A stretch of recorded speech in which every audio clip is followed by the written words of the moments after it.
All right. Well, second question is, what were some of the challenges that came out of being a missionary?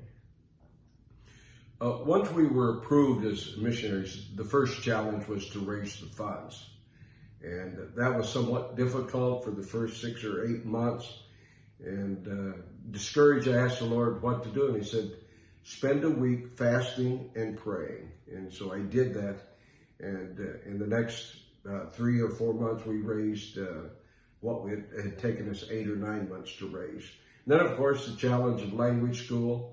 I'm learning to think in another language, learning to pray and preach in another language.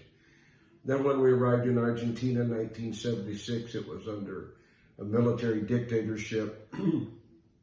There was a lot of urban guerrilla warfare between the failed communist movement and revolution. To be awakened with bombs and shootouts was frequent. So, but the Lord gave us grace. Never once did Melba or I say, wow, what are we doing here? Even though over 1,000 Americans had left the country because it had become so dangerous. But God was with us, and then we, within a year, moved to the city of Cordoba and planted one of 4 churches that we planted there. And so God gave us grace and mercy. Our son Jason was born that first year there. Our daughter was 4 when we arrived. And it's been an incredible ride, wonderful experience. That's awesome. Well, last question. What were some of the highs or high moments or rewarding parts of being a missionary? You know, I think if we talk about rewards, the most incredible rewards are seeing hundreds and hundreds of lost people come to see Jesus Christ as Lord and Savior. We planted, between there and Mexico City, almost 10 churches. The last church we planted has over 2,000 people. The one in Mexico, over 1,000. The first church we planted has sent out over 150 missionaries to other nations in the world. So just seeing what God has done when a seed is planted and watered with tears, and see the hundreds and hundreds of people saved and set free.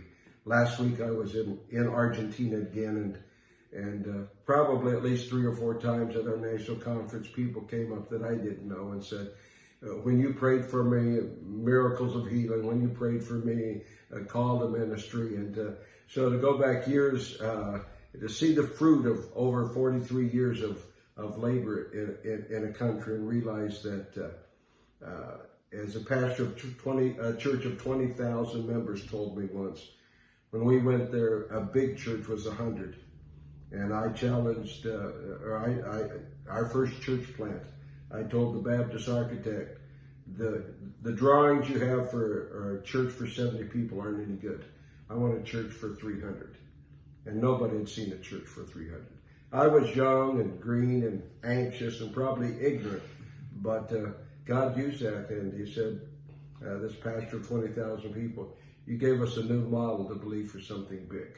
And so we thank God for what He's done there, and now we have several churches in Buenos Aires, 3 churches in Buenos Aires with more than 20,000 members.